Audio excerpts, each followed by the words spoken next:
Good evening, visitors. Welcome to the Australian War Memorial's last post ceremony. My name is Robert Adams, and joining us today from the Australian Army is Major Simon Staton. We warmly welcome the family of Private Donald James Carn, whose story will be told shortly. We welcome the veterans who have served, those who are still serving, and the families that love and support them.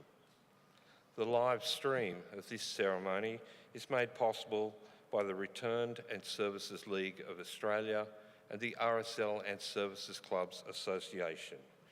We welcome members who are watching the broadcast of this ceremony across Australia.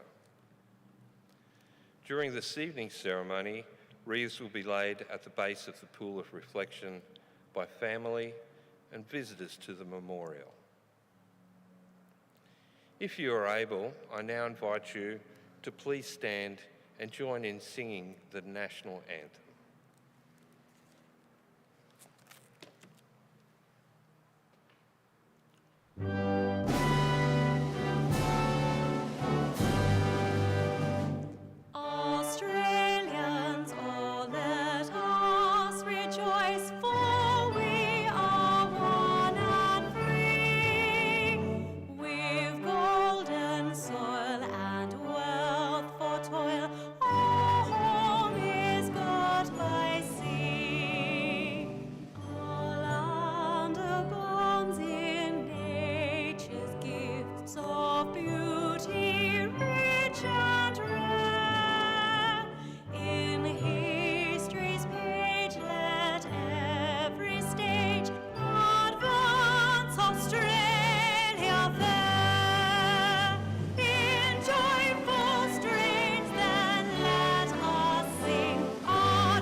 For those who require it, you may now be seated. The Australian War Memorial was the vision of Charles Bean, Australia's First World War official historian. Bean landed with the Australian troops on Gallipoli and stayed with them at the front through to the end of the war. The idea of this national memorial and museum came to him at Pozières, France, in the depths of the bloody fighting of 1916. Bean's idea was that this would be a place where families and friends could mourn loved ones buried in faraway places. It would also be a place that could help all Australians understand what these men and women had endured and what they had done for us. Bean's vision, to which we remain true, is best expressed as inscribed in the entrance to the memorial's galleries. Here is their spirit in the heart of the land they loved, and here we guard the record which they themselves made.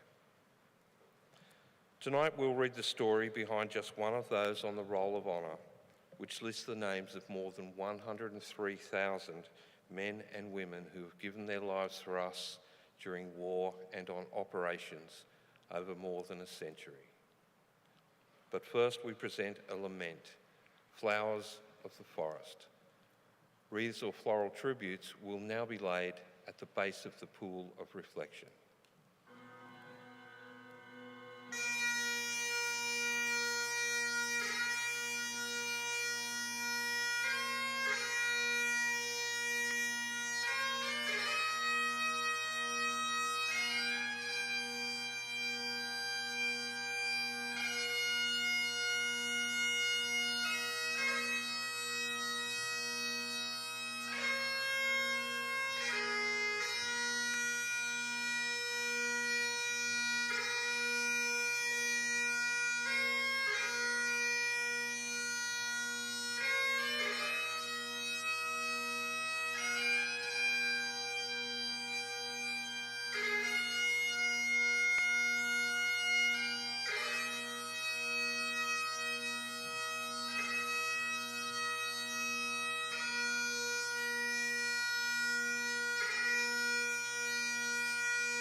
Today, we remember and pay tribute to Private Donald James Carn.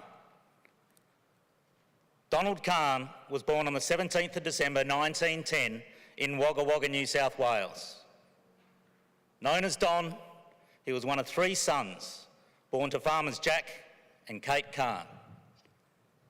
Don grew up and received his early education in the small town of French Park.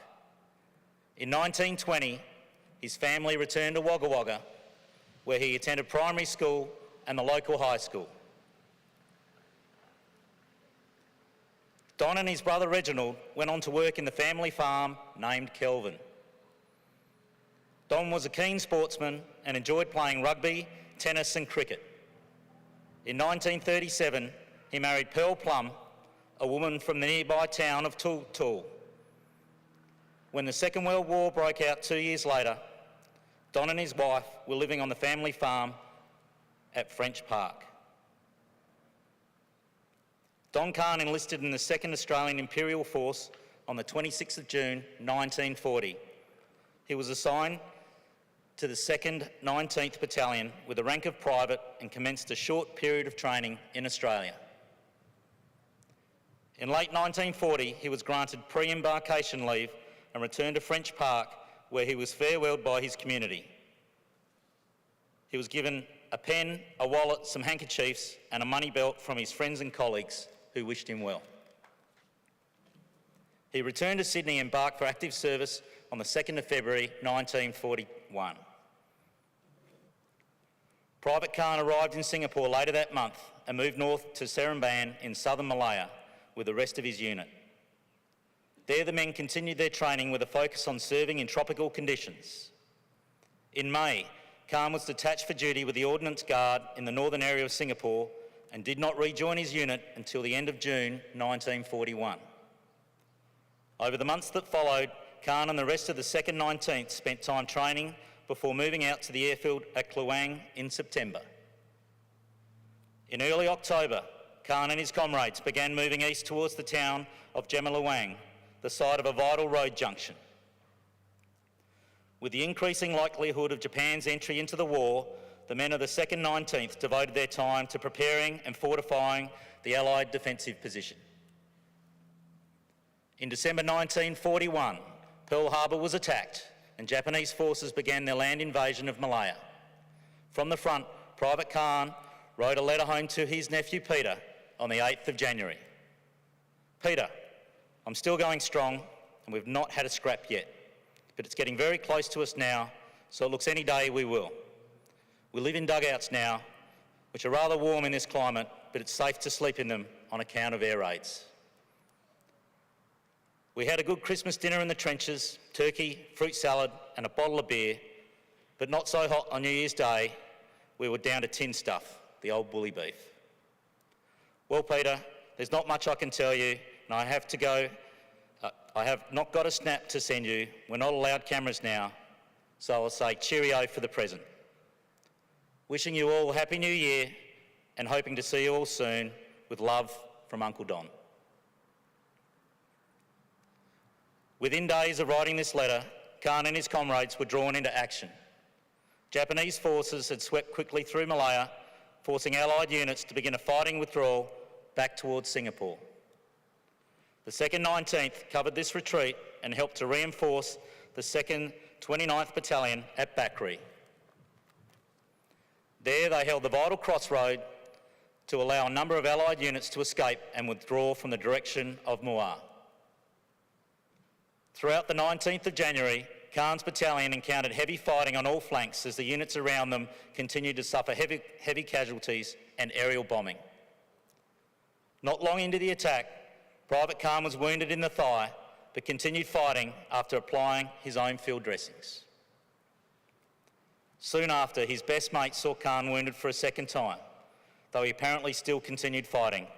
He pressed through the attack at Bakri despite these 2 wounds before being killed by an enemy sniper. After the fighting around Bakri, the Japanese continued pushing forward as Allied forces continued their withdrawal. Their desperate retreat ended with surrender on the outskirts of Singapore on the night of the 15th of February 1942, leaving some 130,000 Allied troops to become prisoners of the Japanese. Private Carn's final resting place was not uncovered until some years later. He was reburied in 1949 and today lies in Singapore's Kranji War Cemetery beneath the simple inscription chosen by his family. The Lord giveth, the Lord taketh away, blessed be the name of the Lord. Don Carn was 31 years old. His name is listed on the Roll of Honour on my left among almost 40,000 Australians who died while serving in the Second World War. His photograph is displayed today by the Pool of Reflection. This is but one of many stories of service and sacrifice told here at the Australian War Memorial. We now remember Private Donald James Carn, who gave his life for us, for our freedoms, and in the hope of a better world.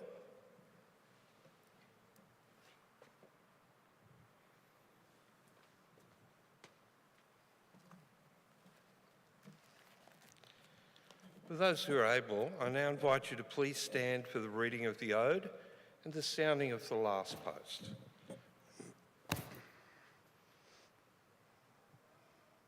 They shall grow not old,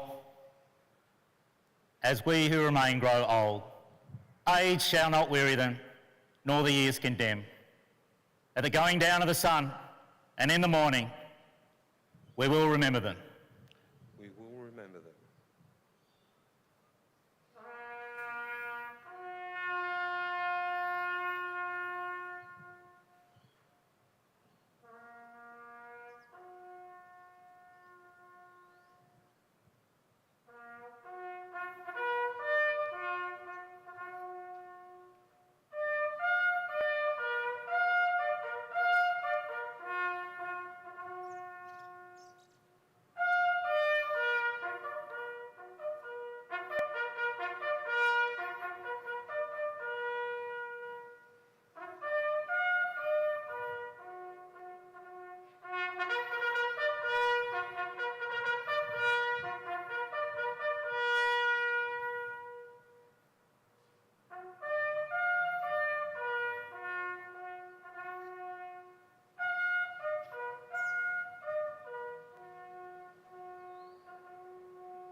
Lest we forget. Lest we forget.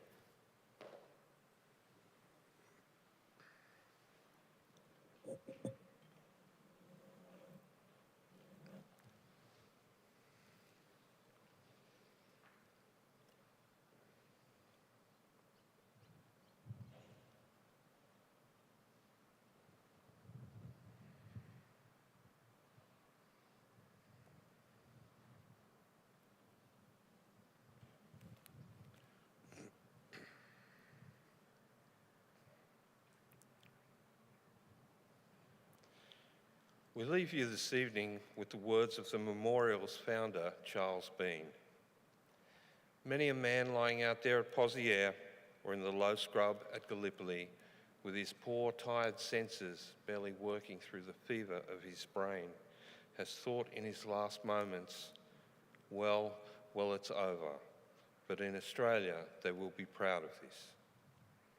Ladies and gentlemen, girls and boys, that concludes the last post ceremony. On behalf of the Director, staff and volunteers, thank you for visiting the Australian War Memorial today and for your continued support during the Memorial's development project. We wish you all a very pleasant evening. Thank you.